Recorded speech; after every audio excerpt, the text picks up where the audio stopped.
One nation one moment one country బలూచిస్తానీల నినాదం ఇది. పాకిస్తాన్కి బలూచ్ లీడర్లు షాక్ ఇచ్చారు. మా పాలన మాకేనంటూ స్పష్టం చేశారు. మీతో సంబంధమే లేదంటూ తేల్చి చెప్పారు. ఇప్పటికే పాకిస్తాన్ నుంచి విడిపోతున్నట్లు ప్రకటించారు బలూచ్ నేతలు. జెండా ఎజెండా ఖరారు చేసుకున్నారు. అంతర్జాతీయ మద్దతు కోసం తహతహలాడుతున్నారు. తమను ప్రత్యేక దేశంగా గుర్తించాలని భారత్ సహా ఐక్యరాజ్య సమితిని కోరారు. రిపబ్లిక్ ఆఫ్ బలూచిస్తాన్ అంటూ ఆ దేశ నాయకుడు మీర్ యార్ ఎక్స్లో పోస్టు చేశారు.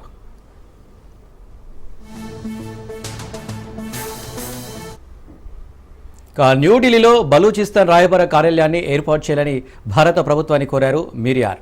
తమను దేశంగా గుర్తించి కరెన్సీ, పాస్పోర్ట్ జారీ వంటి ప్రాథమిక అవసరాలకు నిధులు సమకూర్చాలని ఐక్యరాజ్య సమితిని అభ్యర్థించారు. అలాగే తమను పాకిస్తానీయులను ఒక్కటిగా చూడవద్దని భారత మీడియాను కోరారు. అలాగే కశిష్ చౌదరి అనే పాకిస్తాన్కు చెందిన హిందూ యువతి బలూచిస్తాన్ పబ్లిక్ సర్వీస్ కమిషన్ పరీక్షలో ఉత్తీర్ణత సాధించి అసిస్టెంట్ కమిషనర్గా ఉద్యోగం పొందింది.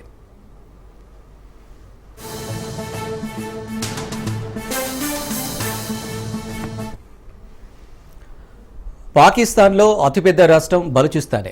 తూర్పున సింధు, పంజాబ్ ప్రావిన్స్, పశ్చిమాన ఇరాన్, వాయువ్యంలో ఆఫ్ఘనిస్తాన్, దక్షిణాన అరేబియా సముద్రం సరిహద్దుగా ఉన్నాయి. బలూచు ప్రాంతంతా బంగారం, రాగి వంటి ఖనిజాలు, చమురు వనరులకు నిలవుగా ఉంది. పాక్ విస్తీర్ణంలో 44% ఉన్న జనాభాలో 5% మంది అక్కడ నివసిస్తున్నారు. బలూచ్ నుంచి ఆదాయం పొందుతున్న కనీస అభివృద్ధి కార్యక్రమాలు చేపట్టిన పాపాన పోలేదు పాక్ పాలకులకు. దీంతో నరకం నుంచి తమకు విముక్తి కల్పించాలని గలమెత్తుతున్నారు బలూచిస్తానీయులు.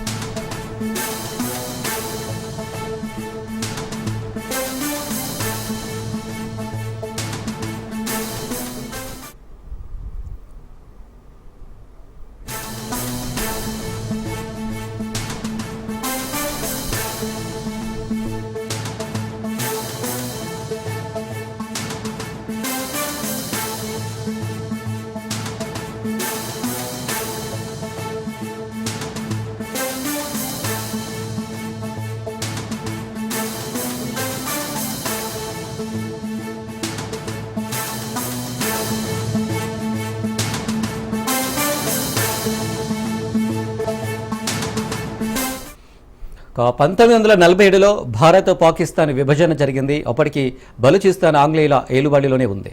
తాము స్వతంత్రంగా ఉంటామని స్పష్టం చేసింది. అయితే ఏదో విధంగా బలూచిస్తాన్ను తమ దేశంలో విలీనం చేసుకోవాలనే భావనతో ఉన్న పాక్ నేతలు పావులు కదిపారు. పాకిస్తాన్ తొలి గవర్నర్ జనరల్ మహమ్మద్ అలీ జిన్నా 1948 మార్చిలోనే తన సేనలను బలూచిస్తాన్ పైకి పంపాడు. 1948 మార్చి 26న బలూచిస్తాన్ పాలకుడు ఖలాద్ ఖాన్ చేత బలవంతంగా సంతకం చేయించారు.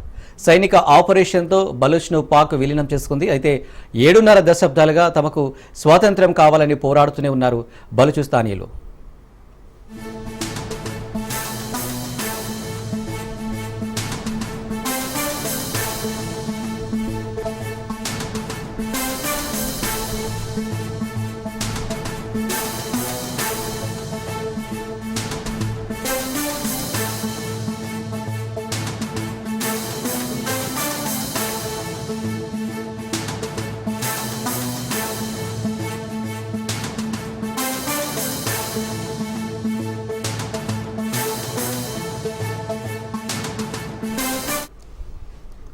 One nation one moment one country బలూచిస్తానీల నినాదం ఇది. పాకిస్తాన్కు బలూచ్ లీడర్లు షాక్ ఇచ్చారు.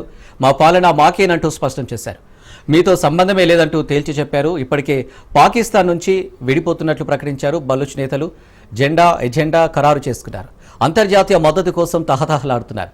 తమను ప్రత్యేక దేశంగా గుర్తించాలని భారత్ సహా ఐక్యరాజ్య సమితిని కోరారు. రిపబ్లిక్ ఆఫ్ బలూచిస్తాన్ అంటూ ఆ దేశ నాయకుడు మీర్ యార్ ఎక్స్లో పోస్టులు చేశారు.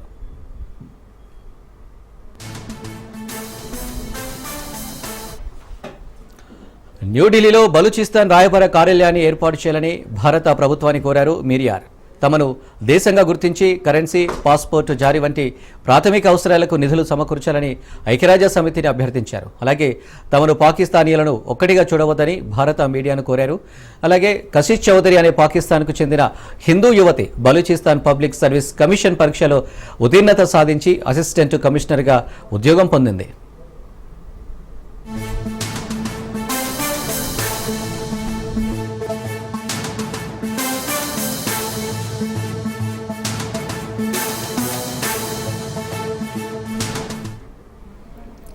పాకిస్తాన్లో అతిపెద్ద రాష్ట్రం బలూచిస్తానే. తూర్పున సింధు పంజాబ్ ప్రావిన్స్, పశ్చిమన ఇరాన్, వాయువ్యంలో ఆఫ్ఘనిస్తాన్, దక్షిణాన అరేబియా సముద్రం సరిహద్దుగా ఉన్నాయి. బలూచు ప్రాంతమంతా బంగారం, రాగి వంటి ఖనిజాలు, చమురు వనరులకు నిలువుగా ఉంది. పాక్ విస్తీర్ణంలో 44% ఉన్న జనాభాలో 5% మంది అక్కడ నివసిస్తున్నారు. బలూచ్ నుంచి ఆదాయం పొందుతున్న కనీస అభివృద్ధి కార్యక్రమాలు చేపట్టిన పాపన పోలేదు పాక్ పాలకులు. దీంతో నరకం నుంచి తమకు విముక్తి కల్పించాలని గలమెత్తుతున్నారు బలూచిస్తానీలు.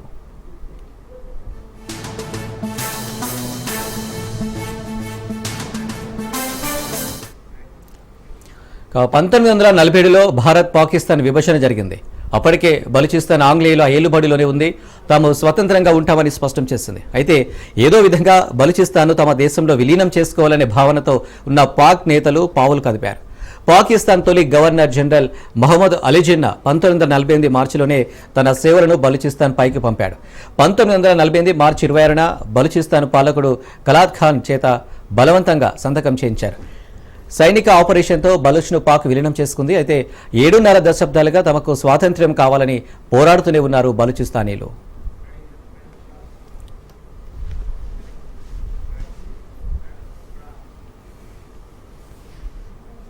రైట్, ఇక దీనిపై డిస్కస్ చేద్దాం. మనతో పాటు పెంటపాటి పుల్లారావు విశ్లేషకులు జూమ్లో జాయిన్ అవుతున్నారు. Sir, good evening sir. Pentapati Pullarao గారు, how are you? Good evening. Sir, నా పేరు అనిల్ గారు, చెప్పండి సార్. చూస్తున్నాం పాకిస్తాన్కు బలూచిస్తాన్ ఎందుకు ఇంత కీలకం? పాకిస్తాన్. హలో సార్, వినిపిస్తుందా? వినిపిస్తుంది. సార్, పాకిస్తాన్కు బలూచిస్తాన్ ఎందుకంత కీలకమని? కీలకబట్టి పెద్ద ఏరియా, 45% బలూచిస్తాన్ ఏరియా పాకిస్తాన్. దాంట్లో జనాభా 5-6% ఉన్నారు. అవును. సో ఎంత విశేషమైన ఆస్తి పాకిస్తాన్.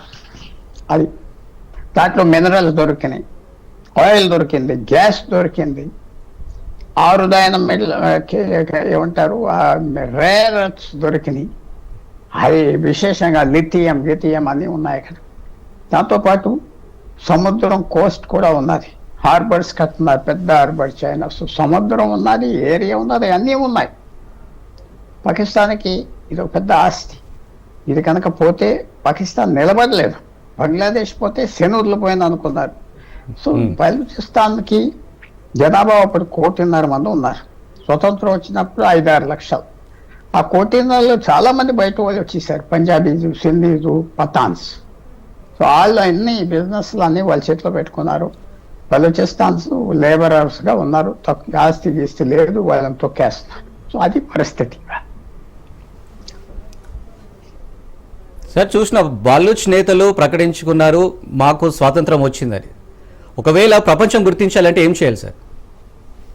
ప్రపంచం గుర్తించాలంటే చాలా దేశాలు ముందలకి రావాలి. ప్రస్తుతం ఏ దేశం రాదు. ఎందుకంటే యునైటెడ్ నేషన్స్లో మీరు మెంబర్గా ఉంటే ఇంకో దేశాన్ని విడిపోయి దాని రికగ్నిషన్ ఇవ్వకూడదు. పాకిస్తాన్ కాశ్మీర్ మీద యుద్ధం చేస్తుంటే మా భాగం అండి, అప్పుడేదో మాదండి అలా చెప్తున్నారు. కాబట్టి కొత్త దేశం అనగానే చాలా ప్రాబ్లమ్స్ వస్తాయి. అమెరికా అయినా సపోర్ట్ చేయాలి, చైనా అయినా సపోర్ట్ చేయాలి, లేకపోతే రష్యా అయినా సపోర్ట్ చేయాలి, లేకపోతే భారతదేశం అంత పెద్ద దేశం బోర్డర్ మీద ఉండాలి. బలూచిస్తాన్ మన బోర్డర్ మీద లేదు కదా, ఎక్కడో దూరంగా ఉన్నాయి. సో ఇవన్నీ చూస్తే చాలా కష్టం రికగ్నిషన్ రావటం. వాళ్ళు ఏదో జెండాలు ఎగరేసుకున్నా మా దేశం అని డిక్లేర్ చేసుకున్నా అంటే చాలు. ఇప్పుడు రేపు వచ్చే 15 రోజులు నెలల్లో పాకిస్తాన్ సైన్యం ఎలా డీల్ చేస్తా చూడాలి. పాకిస్తాన్ వేల మందిని చంపేసినా ఎవరు లెక్క పెట్టరు. ఎందుకంటే అక్కడ ఉన్న వాళ్ళు ముస్లిమ్స్, చంపేసే వాళ్ళు ముస్లిమ్స్ కాబట్టి పెద్ద ఎవడు పట్టించుకోడు. సో పాకిస్తాన్ క్రష్ చేస్తుంది, ఈ మూవ్మెంట్ తొక్కేస్తుంది అని నేను భావిస్తాను. అసలు లెక్కే ఉండదు వాళ్ళకి, ఆగే పరిస్థితి ఉండదు. చైనా కూడా తొక్కమని చెప్పేస్తుంది. ఎందుకంటే చైనాయే అక్కడ ఉన్న మినరల్స్ వనరులకు అంతా చైనాకే అప్పచెప్పారు. సో ఇవన్నీ ఫ్యాక్టర్స్ ఉన్నాయి. మనం ఎంత పవర్ఫుల్ మూవ్మెంట్ అనేది చూడాలి. సైన్యం నిజంగా ఎంత సైన్యం ఉన్నది, ఏ దేశం సాయం చేస్తారు బలూచిస్తాన్కి? ఆఫ్ఘనిస్తాన్, ఇరాన్ బలూచిస్తాన్కి పరమత్ సైడ్, వెస్టర్న్ సైడ్లో ఉన్నారు. ఇరాన్ అండ్ ఆఫ్ఘనిస్తాన్ వాళ్ళు సాయం చేస్తారా? వాళ్ళు ఓకే అంటారా? వాళ్ళు అనరు. ఎందుకంటే పాకిస్తాన్తో మంచి సంబంధాలు ఉన్నాయి. సో ఇది ఒక స్టేట్మెంట్ ఇచ్చాం వేరే దేశం అని అంత పబ్లిసిటీ వచ్చింది, కానీ అది నిలబెట్టుకోగలరా అది ప్రశ్న. చాలా కష్టం అని నేను భావిస్తున్నా, చాలా కష్టం.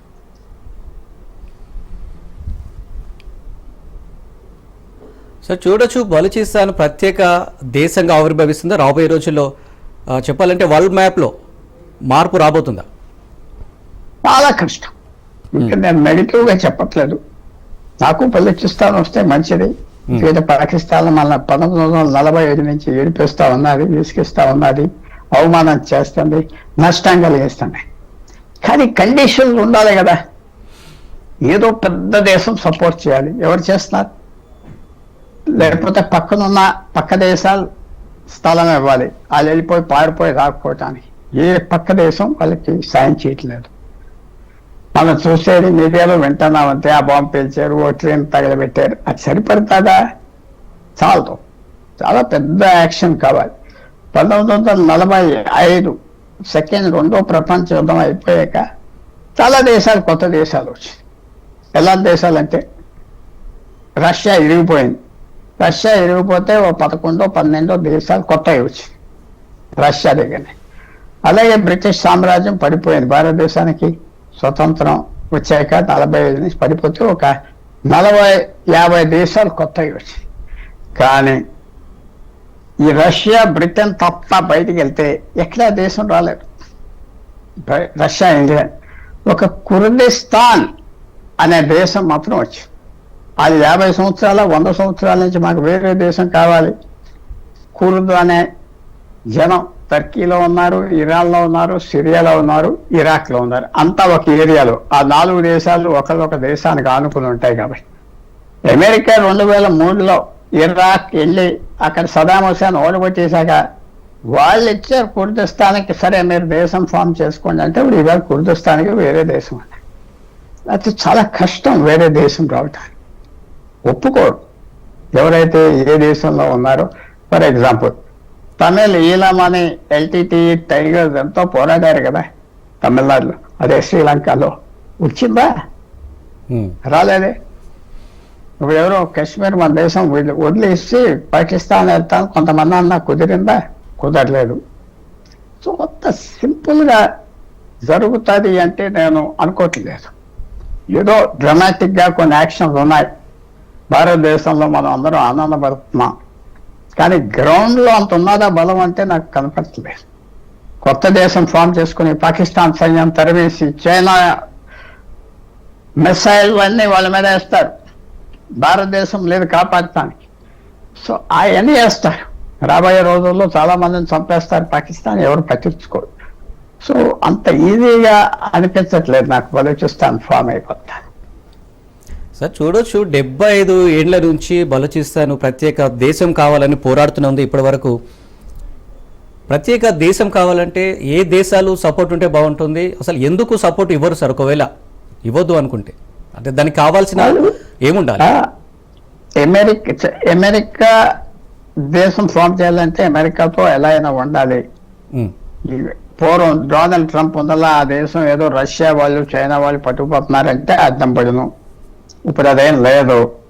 అమెరికాకి రైవల్ ఎవరు లేరు. ఎవరు పోతే మనకి అని అమెరికా అంటున్నారు.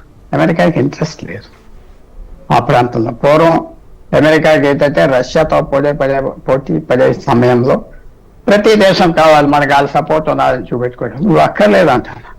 మాకెవరు విరోధి లేరు. రష్యా మా విరోధి కాదు, చైనాతో కూడా సంబంధాలు ఉన్నాయి కాబట్టి విరోధి లేదు. అందువల్ల అమెరికా, చైనా, రష్యా పెద్ద దేశాలకి ఇంట్రెస్ట్ ఉండి వేరే దేశం చేయాలి కొన్ని కారణాల కంటే కొంచెం రియాలిటీ వస్తుంది. ఇప్పుడు ఎవరికి అక్కర్లేదు. అమెరికాకి ఇంట్రెస్ట్ లేదు, రష్యాకి ఇంట్రెస్ట్ లేదు, చైనాకి అసలు ఇంట్రెస్ట్ లేదు. భారతదేశం డైరెక్ట్ గా చెప్పలేదు. ఇవన్నీ ఉండగా ఎలా డిక్లేర్ చేస్తారు? అది పరిస్థితి. మధ్య మొన్న బలూచిస్తాన్ ప్రత్యేక దేశంగా ప్రకటించుకొని అక్కడైతే సంబరాలు అందరూ చేసుకుంటున్నారు. ఇక్కడ అన్ని మతాల వాళ్ళు ఉండొచ్చు, అన్ని ప్రాంతాల వాళ్ళు ఉండొచ్చు. అలాగే ఎంబసీ కూడా ఏర్పాటు చేయండి అన్నట్టు కూడా భారత్కు విజ్ఞప్తి చేస్తుంది. ఇవన్నీ అడిగారు, ఎంబసీ ఏర్పాటు చేయండి, మేము రాష్ట్రపతిని అనుకున్నాం, మాకు పాస్పోర్ట్స్ ఇవ్వండి, ఇవన్నీ ఉంటాయి. కానీ రియాలిటీ అంటే ఇప్పటి వరకు పాకిస్తాన్ ఏం యాక్షన్ తీసుకున్నది మనకు తెలియదు కదా. పాకిస్తాన్ మొన్న ఒక ట్రైన్ హైజాక్ చేశారు బలూచిస్తాన్ 2 నెలల క్రితం. ఒక ట్రైన్ లో 300 ప్యాసింజర్లు వదిలేశారు. ట్రైన్ అంతా కాల్చేసి బాంబ్ చేసేసి అందరిని పంపిస్తారు పాకిస్తాన్. టెర్రరిస్ట్ అనగానే వాళ్ళ మీద టెర్రరిస్ట్ అయితే అలా చేయొచ్చు వాళ్ళు. మన మీద టెర్రరిస్ట్ పంపించినప్పుడు మనం మాట్లాడకుండా ఊరుకోవాలి. పాకిస్తాన్ పక్కనున్న దేశం ఆఫ్ఘనిస్తాన్, ఇరాన్కి బలూచిస్తాన్ సపోర్ట్ చేయాలి లేదు. భారతదేశం ఓపెన్ గా రాలేదు. అగ్రదేశాలు ఎవరూ లేరు. చైనా ఏదో చేసుకుంటున్నా వదిలేశారు, మనకు గొడవ ఎంతగాని. సో అందువల్ల ఎందుకు ఎవరు సపోర్ట్ రావటానికి ఇష్టపడట్లేదు, ఇంట్రెస్ట్ లేదు. ఈ తగు దేనికి పేద తగు ఎక్కడో బలూచిస్తాన్ ఉంటే ఉంటారు, పోతే పోతారు, మనకి ప్రపంచం యాటిట్యూడ్ ఉన్నది. ఆ టెన్షన్ లేవు. పూర్వం ఉండే టెన్షన్, రష్యాకి అమెరికా మధ్యన లేకపోతే అమెరికా చైనా మధ్యన టెన్షన్ లేదు. సో ఎవరు పట్టించుకోవట్లేదు. అంటే బలూచిస్తాన్కి పాకిస్తాన్ పర్మిషన్ కంపల్సరీ అవసరమా సార్? ప్రత్యేక దేశం కావాలంటే పర్మిషన్ అక్కర్లేదు. వాళ్ళు పోరాడినప్పుడు వీళ్ళు తిరిగి పోరాడగలరా? తిరిగి పోరాడగలి పాకిస్తాన్ సైన్యం వస్తే బెదరగొట్టేసి బయటికి పంపించేస్తే దేశం వస్తుంది. అంత చేయగలరా అని నేను అడుగుతున్నా. చేయలేరు. వాళ్ళకి ఎయిర్ ఫోర్స్ లేదు, నేవీ లేదు, అంత ఆర్మీ లేదు బలూచిస్తాన్కి. Pakistan army, navy, air force మీద ఎలాగవుతారు? వాళ్ళు అన్ని ఏరియాలో బాంబ్ చేసేస్తారు చూడండి. తర్వాత ఒక కొత్త సిచ్యువేషన్ కూడా తీసుకొస్తారు. పాకిస్తాన్ బలూచిస్తాన్లో ఏం చేస్తారంటే ఎవరిని అరెస్ట్ చేయరు, తక్కువ మందిని అరెస్ట్ చేస్తారు. ఎవరైనా కనపడే వాళ్ళని అరెస్ట్ చేస్తారు, జైల్లో పెడతారు, రిలీజ్ చేస్తారు. కొంతమందిని అలా పట్టుకుపోతారు, ఎవరికి తెలియదు, ఎవరు పట్టుకెళ్ళారో మళ్ళీ తిరిగి రాదు, ఎక్కడో చంపేస్తారు, దాపరకంగా పాతి పెట్టేస్తారు. డిసిప్లిన్ అయిపోతారు చాలా జనం. పాకిస్తాన్ అలా చేసుకుంటా వస్తాను 40-50 సంవత్సరాల బట్టి. డిసిపియరెన్స్ పాపులేషన్ ఎక్కువ మంది ఉన్నారు. అంటే గైరాజులు అయిపోయి ఎక్కడికి వెళ్ళాడు, ఎవరు పట్టుకెళ్ళాడు, రాత్రి ఇంచుమించు పట్టుకెళ్ళిపోయారా, రోడ్డు మీద వెళ్తున్నప్పుడు డ్రాప్ చేసి కారు పడిపోయారా, ఎవరికి తెలియదు. పాకిస్తాన్ అలాంటి పనులు చేస్తుంది, చేసింది. అందువల్ల నేను చెప్పేది ఏంటంటే అంత ఈజీగా అయిపోతుందా? రేపు మాపు పాకిస్తాన్ ఆర్మీ, ఎయిర్ ఫోర్స్ వాళ్ళు అటాక్ చేస్తారు. వాళ్ళు ఏం చేస్తారు? వీళ్ళు ఎవరు సాయం చేయరు. వాళ్ళ సైన్యం సరిపడదు. బలూచిస్తాన్లో ఇన్ఫార్మల్ గా సైన్యం పెట్టుకున్నారు, రెబెల్ సైన్యం సరిపడదు. సో ప్రస్తుతం నాకు చాలా కష్టం అనిపిస్తుంది. బలూచిస్తాన్ ఏదో వేరే దేశం అయిపోతాను. ఇండియా పాకిస్తాన్ దాడుల నేపథ్యంలో బలూచిస్తాన్ కూడా బలూచిస్తాన్ దేశం కూడా పార్టిసిపేట్ చేసింది. ఆ దాడులు కూడా చేస్తూ వస్తుంది, ఇప్పుడు కూడా కంటిన్యూ చేస్తూ వస్తుంది. అలాగే కంటిన్యూ చేస్తూ వస్తుంది. ఇటు పాకిస్తాన్ ఉగ్రవాదులు కావచ్చు, వాళ్ళకున్న వెపన్స్ కావచ్చు తగ్గిన నేపథ్యంలో ఈ బలూచిస్తాన్కి ఏమైనా సపోర్ట్ ఇచ్చే అవకాశం ఉంటుందా? సరే అన్నట్టుగా వెనకడుగు వేసే అవకాశం ఉంటుందా? ఎవరు వెనకడుగు వేస్తారు? పాకిస్తాన్. మీరు పాకిస్తాన్ నొక్కేస్తారు. పాకిస్తాన్ చాలా సివియర్గా యాక్షన్ తీసుకుంటారు. మన సైన్యం, మన ప్రభుత్వం ఎక్కడన్నా ఒక మనిషి కాశ్మీర్లో చచ్చిపోతే ప్రపంచం అంతా అల్లరి చేస్తారు. అక్కడ 100 మంది చచ్చిపోతున్నారు, ఎవరు పట్టించుకోవట్లేదు. న్యూస్ కూడా రావట్లేదు, ఎవరు పట్టించుకోవట్లేదు. ఏదో మారుమూలన ఒక ముస్లిం దేశం కొంతమంది ముస్లిం చంపేస్తున్నారు, ఎవరికి ఇంట్రెస్ట్? అలాగుంది. బలూచిస్తాన్స్కి ఆ డిసడ్వాంటేజ్ ఉన్నది. ముందల నుంచి అందరూ ఏమనుకుంటున్నారంటే కొంచెం మీడియాలో వస్తున్నాయి, ఏదో ట్రక్ బాంబ్ చేశారు, ఒక ట్రైన్ పడిపోయారు. ఇవన్నీ సరిపడవు పాకిస్తాన్ ముందర. ఎందుకంటే పాకిస్తాన్ చాలా క్రూయల్ దేశం, క్రూయల్ ఆర్మీ. వాళ్ళు చంపేస్తారు వీళ్ళందరినీ, కోర్టు ఉండదు, ఏముండదు. దేశానికి వ్యతిరేకం చేస్తున్నారని చంపేస్తారు. సో ఇలాగా రాబోయే 10 రోజుల్లో ఇది ఎలా తిరుగుతుంది మనం చాలా ఇంట్రెస్టెడ్గా వాచ్ చేయొచ్చు. సార్, ఒకవేళ కొత్త దేశం ఐక్యరాజ్య సమితిలో గుర్తింపు పొందాలంటే అసలు ఏమేమి అర్హతలు ఉండాలి సార్ వాటికి? వాళ్ళు అప్లై చేసుకోవాలి, వాళ్ళు చూపెట్టాలి ఎంత ఏరియా మా కంట్రోల్లో ఉన్నదని. కొన్ని దేశాలు సపోర్ట్ చేయాలి, ఎస్ రికగ్నిషన్ ఇవ్వండి అని. అది జరగాలి. జరిగితే ఐక్యరాజ్య సమితిలో కన్సిడర్ చేస్తా. అంటే ఎంతమంది సభ్యులు ఉండాలి, ఎంతమంది సభ్యులు సపోర్ట్ ఉండాలని ఏమైనా ఉంటుందా? ఉంటారు కదా, ఓట్ వేస్తారు కదా. ఎంతమంది ఉండొచ్చు సార్? మెజారిటీ ఉండాలి తప్పకుండా, అప్రాక్సిమేట్లీ. కొత్త దేశం ఇస్తామని. ఇప్పుడు ఫర్ ఎగ్జాంపుల్ తైవాన్ ఐక్యరాజ్య సమితిలో ఉండేది 1971 వరకు. చైనా ఉండేది కాదు. అప్పుడు అమెరికా, చైనా పేరు తీసుకొచ్చి పెట్టారు. ఎప్పుడైతే స్నేహం కలిపారో చైనాతో, భారతదేశం కూడా ఒబ్జెక్ట్ చేయలేదు, సపోర్ట్ చేసింది అప్పుడు చైనాని. ఎందుకంటే మన ఐక్యరాజ్య సమితిలో ఉంటే మంచిది, ఎక్కడైనా మాట్లాడుకోవచ్చు అని భారతదేశం సపోర్ట్ చేస్తుంది. అలాంటి సపోర్ట్ బలూచిస్తాన్కి ఎక్కడ వస్తుంది ఇవాళ? ఎవరు సపోర్ట్ చేస్తారు? ఎవరు చేయరు. ఐక్యరాజ్య సమితిలో కొంతమంది దేశాలు సపోర్ట్ చేయాలి, ఆ దేశాలని వాళ్ళు రికగ్నైజ్ చేయాలి. ఆ ప్రభుత్వాలు మేము మా దేశం ఈవేళ బలూచిస్తాన్ ప్రభుత్వాన్ని ఒక వేరే గవర్నమెంట్ గా రికగ్నైజ్ చేసాం, పలానా వ్యక్తి ఆ దేశానికి ప్రెసిడెంట్ అని రికగ్నిషన్ ఇస్తే అప్పుడు వస్తుంది. ఎవరు చేయలేదే ఇప్పటి వరకు, అది ప్రాబ్లం. ఇప్పుడు బలూచ్ ప్రత్యేకంగా ఎజెండా అంటూ ప్రత్యేకంగా ప్రకటించుకున్నాయి. దానివల్ల పాకిస్తాన్కి ఏమైనా నష్టాలు ఉంటాయా? నష్టం అంటే పాకిస్తాన్ కొద్దిగా టెన్షన్ కదా, వాళ్ళు చేసే అల్లరంతా ఇతర దేశాల్లో ఏంటి పాకిస్తాన్ ఇరిగిపోతుందా, పాకిస్తాన్ పోయిందా అనే టెన్షన్ వస్తుంది కదా, ఏం అవ్వకపోయినా ఆ ఫీలింగ్ వస్తుంది కదా. సో అది ప్రాబ్లం పాకిస్తాన్కి. అల్లరవుతుంది, యాక్షన్ తీసుకోవాలి, అక్కడ మనుషులు చంపేయాలి. సో పాకిస్తాన్కి తప్పకుండా నష్టమే. భారతదేశం లాంటి దేశానికి అయిపోయింది మనం అంటున్నాం కాబట్టి అది నష్టమే పాకిస్తాన్కి. దానికంటే యాక్చువల్గా పాకిస్తాన్ ఏం చేయకుండా కూర్చుంటారంటే మాత్రం నేను అనుకోవట్లేదు. వాళ్ళు చాలా సివియర్ యాక్షన్ తీసుకుంటారు. ఎవరైతే రెబల్ చేశారో చాలా సివియర్ యాక్షన్, ఎందుకంటే వాళ్ళు చట్టం చూడరు, చంపేస్తారు, వాళ్ళు అందరినీ చంపేస్తారు. సార్ పాకిస్తాన్లో ముఖ్యంగా హిందూ దేవాలయాలు 2 ఉన్నాయి సార్. ఒకటి కటాస్ రాజ్ ఆలయం, ఇంకోటి హింగ్లాజ్ మాత ఆలయం. వాటి పరిస్థితి ఎట్లా ఉంటుంది? ఇంగ్లాజ్ మాత అది బలూచిస్తాన్లో ఉన్నది, ఫేమస్ ప్లేస్. దానికి పెద్ద ఏమీ అవ్వదు, ఎవరు పట్టించుకోరు.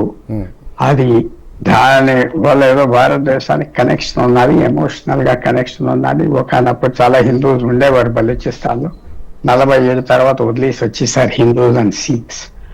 సో ఒక టెంపుల్ గురించి ఎమోషనల్ అటాచ్మెంట్ వస్తుందంటే నేను అనుకోవట్లేదు. బలూచిస్తాన్కి వేరే దేశం అయిపోవాలంటే ఇంకా చాలా దూరంగా ఉన్నది ప్రయాణం, చాలా దూర ప్రయాణం చేయాలి.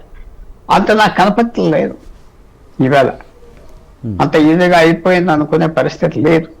చాలా టైం పడుతుంది, చాలా యాక్షన్ తీసుకోవాలి. అంత యాక్షన్ తీసుకోలేదు వాళ్ళు. అప్పుడు పాకిస్తాన్ రీటాలియేట్ అవుతుంది, వాళ్ళు ఎదుర్కోవాలి. అవన్నీ ఎక్కడున్నాయి? ఇప్పుడు ఏం చేస్తుందో చూడాలి పాకిస్తాన్. ఆ రింగ్లేదని అరెస్ట్ చేస్తారు, కొంతమందిని చంపేస్తారా, మాబుగా చంపేస్తారా, అవన్నీ చూడాలి. చాలా ఇంట్రెస్టింగ్ సిచ్యువేషన్ బలూచిస్తాన్. ఒకవేళ పాకిస్తాన్ నుంచి బలూచిస్తాన్ చేజారిపోతే అక్కడున్న షరీఫ్ ప్రభుత్వం ఎలా ఉంటుంది, ఎలాంటి నష్టాన్ని మూటగట్టుకుంటుంది? ఒకవేళ మీరు అన్న ప్రశ్నలు బలూచిస్తాన్ పోతే మొత్తం కంట్రీ కొలాప్స్ అయిపోతాయి. పాకిస్తాన్ అక్కడ పెషావర్ చుట్టూరా పష్తూన్స్ ఉన్నారు, వాళ్ళు వేరే దేశం డిక్లేర్ అయిపోతారు, ఆఫ్ఘనిస్తాన్తో కలిసిపోతారు. ఎక్కడ మొక్కలు అయిపోతారు. కానీ అందుకనే నేను చెప్తున్నాను కదా, భారతీయులు అంతా ఏదో అయిపోయింది అనుకుంటున్నారు. నేనంతా అంత విశేషంగా నాకు సీన్ కనపడట్లేదు అక్కడ. వేరే దేశం అయిపోయేంత సీన్ నాకు కనపడట్లేదు. సార్ ఇప్పటికే వికారిగా ఉన్న పాకిస్తాన్ మరింత పేదరికంలోకి వెళ్ళే అవకాశం ఉంది అనుకోవచ్చా? పేదరికంలో ఉండిన పాకిస్తాన్కి ఏం బాగలేదు. 100%కి 80% జనం గురించి పాకిస్తాన్ ఉన్నతి తరగతులు ఆలోచించారు. ఆర్మీ వాళ్ళు, హై క్లాస్ లో ఉన్నవాళ్ళు, పవర్ లో ఉన్నవాళ్ళు, మామూలు వాళ్ళకి ఇలాంటి 80 కోట్ల మందికి ఫ్రీ రేషన్లు అలాంటివి ఏం లేవు అక్కడ. వాళ్ళు ఎవరు పేదవాళ్ళను చాలా తొక్కిసి చూస్తారు కాబట్టి వాళ్ళు ఎంత కష్టపడినా లెక్క ఉండదు. ఎంత వెనక్కి వెళ్ళినా 20% సరిగ్గా ఉంటే చాలు. వాళ్ళు మనకి మొత్తం 80% అయినా బాగుండాలి భారతదేశంలో, లేకపోతే అల్లర్లు అయిపోతాయి, రాజకీయం కుదరదు, ప్రజాస్వామ్యం అంటారు. అక్కడ అలాంటిది ఏం లేదు, టెన్షన్ లేదు, పోవలేదు, డబ్బులు లేవు, సఫర్ అవ్వు, వైద్యం లేదు, చావు, అంతే. 80% జనానికి నువ్వు ఉంటే ఉండిపోతే పోవాలి ఉన్న యాటిట్యూడ్ అక్కడ పై వాళ్ళని చూసుకుంటారు. సో పాకిస్తాన్కి ఆర్థిక వ్యవస్థ కరిగిపోయింది. దానివల్ల పాకిస్తాన్ ఏదో ఇబ్బందులు ఉన్నది, కానీ కరిగిపోదు కదా, కరిగిపోదు, అలా ఉన్నది అంతే. జబ్బు ఉన్నది పాకిస్తాన్కి, కానీ చంపేసే జబ్బు కాదు అప్పుడు, అది పరిస్థితి. సార్ 1971 బంగ్లాదేశ్, 2025 బలూచిస్తాన్ దేశాల ఏర్పాటును ఏ విధంగా చూడొచ్చు? అసలు 71లో బంగ్లాదేశ్ చేసింది భారతదేశం, కానీ దాన్ని చేయటం వల్ల మనం ఎంత నష్టపోయాం. 75 నుంచి మనతో విరోధంగా ఉందా. 75 నుంచి 2025 50 సంవత్సరాల్లో భారతదేశానికి వ్యతిరేక ప్రభుత్వాలు, మిలిటరీ డిక్టేటర్లు 30 సంవత్సరాలు పరిపాలించారు. సో మనకి ఏంటి లాభం? ఇప్పుడున్న ప్రభుత్వం మనకు వ్యతిరేకం. బేగం ఖలీదా జియాన్ ఉన్నప్పుడు మనకు వ్యతిరేకం.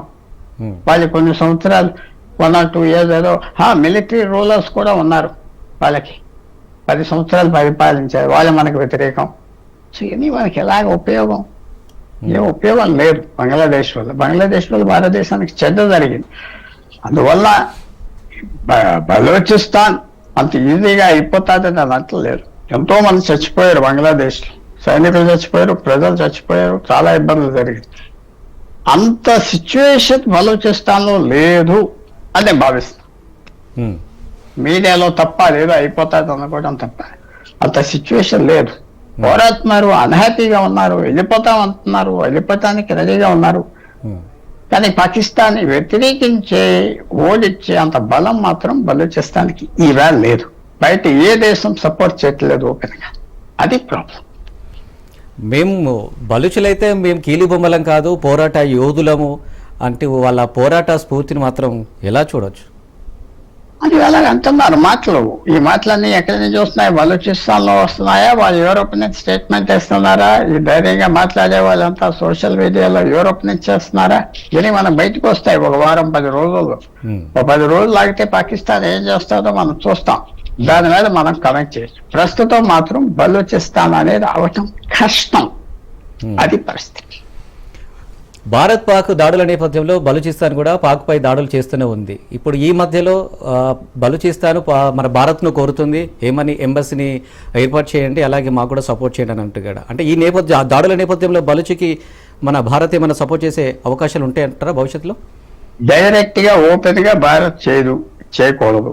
ఏమైనా రహస్యంగా చేస్తున్నారా మనకు తెలియదు. బలూచిస్తాన్కి రహస్యంగా చేసినా బయటికి రాదు. ఓపెన్ గా మాత్రం భారతదేశం చేయకూడదు. ఇంటర్నేషనల్ చట్టాల ప్రకారంగా చేయకూడదు. భారతదేశం కూడా ఓపెన్ గా చేయదు. చూసినాం 75 ఏళ్ళుగా పోరాటం చేస్తూ ఉంది ప్రత్యేక దేశం గురించి బలూచి. ఇప్పుడు పాకిస్తాన్ పై దాడి చేసింది, ప్రత్యేకంగా దేశంగా ప్రకటించుకుంది అక్కడున్న నాయకులు, పౌరులు. మరి రేపటి రోజుల్లో భవిష్యత్తు ఎలా ఉండబోతుంది? బలూచి సిచ్యువేషన్, దేశం పరిస్థితి చాలా కష్టం. అదేదో వచ్చేసింది, అదేదో అయిపోయింది అంటాం కరెక్ట్ కాదు. ఊరుకనే అదేదో మీడియాలో వచ్చింది, అంతవరకే అనుకుంటున్నా. మేము దేశం పెట్టేస్తున్నాం, అది చేస్తున్నాం అని చేసినది, అది సాధించాలి కదా. అంతవరకు అవ్వలేదు. మనం వెయిట్ చేయాలి. అనిల్ గారు 1 వారం 10 రోజులు వెయిట్ చేస్తే ఇది ఎలా మలుపు తిరుగుతా చూడాలి. అంత బలం లేదు బలూచిస్తాన్ రెబెల్ చేయటానికి. రెబెల్ అంటే చిన్న విషయం కాదు. దేశం తీసుకురావాలంటే పాకిస్తాన్ లాంటి గవర్నమెంట్ ఎంతమందినైనా చంపేస్తారు. అంత సింపుల్ గా పొజిషన్ లేదు. Let us wait. సార్ చూద్దాం, మీరు అన్నట్టు కూడా వెయిట్ ఒక 1 వీక్ 10 days చూస్తే దాని పరిస్థితి ఎలా ఉంటుందో చూద్దాం. థ్యాంక్ యూ సార్, మీరు లైవ్లో జాయిన్ అయినందుకు. Thank you.